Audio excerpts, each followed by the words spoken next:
Assalamu alaikum wa rahmatullahi wa barakatuh. May the peace, blessings, and mercy of God be upon you all. Today we have with us Sister Dawn, and she's going to tell us a little bit about her journey to Islam. Sister Dawn, my first question for you, after greeting you with Assalamu alaikum, is what sparked your initial interest in the religion of Islam? I'd have to say it was my husband's persistence. My husband, he handed me the Quran, and he did hand me a lot of brochures. And every once in a while, I would pick it up, and I would put it back down ultimately, and I would be like, I am not converting. I'm just not feeling this.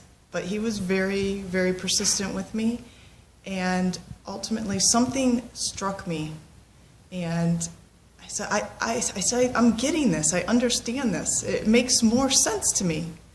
So I have to say my husband started it, which ultimately then would come from God. I'm so glad God brought him in my life. MashaAllah.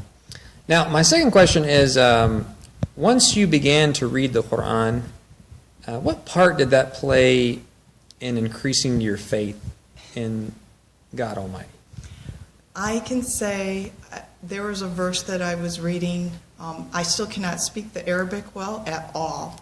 So reading the translation, and it was the verse that said, look at the trees, do they not die? Look at the grass, do they not die? Everybody dies, but I bring them back to life. And I thought, oh, for some reason, that verse particularly gave me goosebumps. And then I felt like, yep, this is it. This is it for me. That verse for me did it.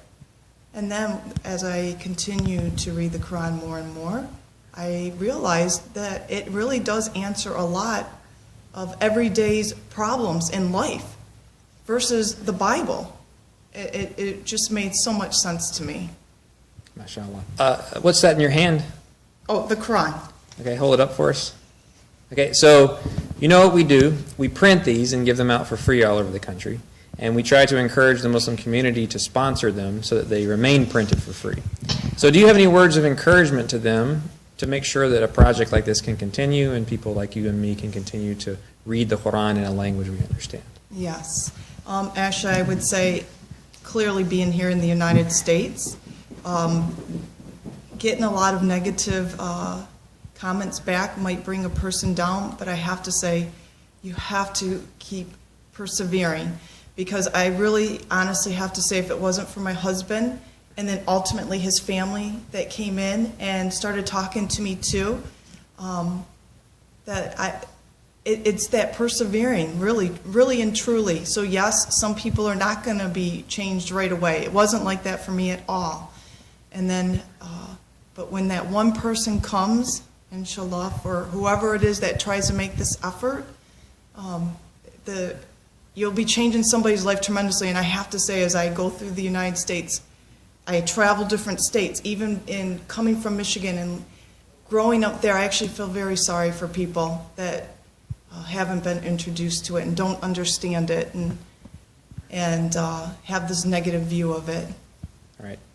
Well, Sister Dawn, thank you so much for this opportunity to interview you today. May God Almighty increase you in faith and take your soul as a believing Muslim.